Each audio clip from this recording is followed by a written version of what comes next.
The NES was a hugely formative system for shaping my gaming taste. Fondest NES memory, man, it's hard to narrow down. I would say pretty much anything where you found something that wasn't quite right.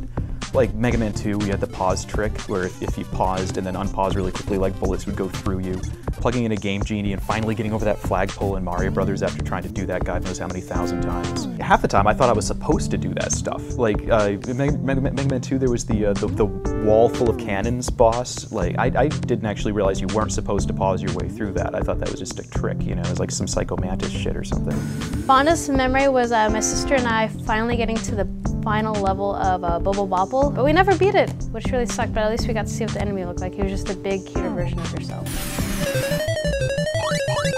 My fondest NES memory was playing Duck Hunt, just because I felt like such a genius when I learned that you could put the gun right next to the TV, when you could go right up next to it, and I felt like I had discovered something no one else had discovered, and that I could game the system. You're just racking up a ridiculously high score, higher than any human should be able to do. And then I learned that everyone else could do that, and that kind of sullied that memory. But when I was a kid, it was really awesome. I remember us playing Castlevania just relentlessly.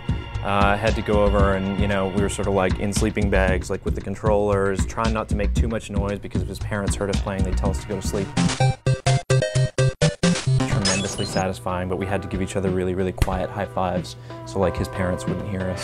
While playing Final Fantasy, realizing that the Bane sword worked as a one-hit kill against Tiamat, and I had a sword that it just randomly hits something with poison and it instantly kills it, and I'm like, oh, I instantly killed a boss, cool. I kind of realized I was kind of cheap and it wasn't the way I was supposed to play it, but I did it anyways just to get through it.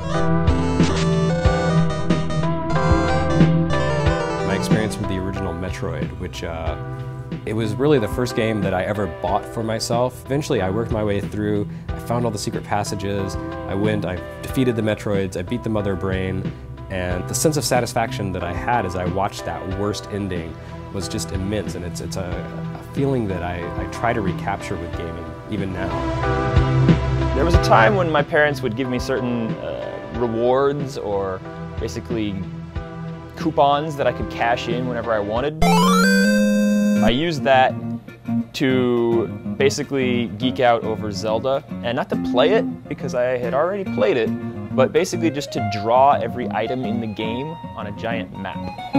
My sister and I were both playing through Legend of Zelda, the original Legend of Zelda. We had the gold cartridge.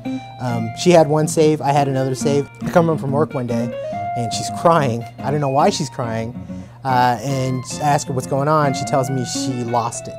I'm like, what do you mean you lost it? She ended up losing my save of The Legend of Zelda. I've never gone back and finished the game after.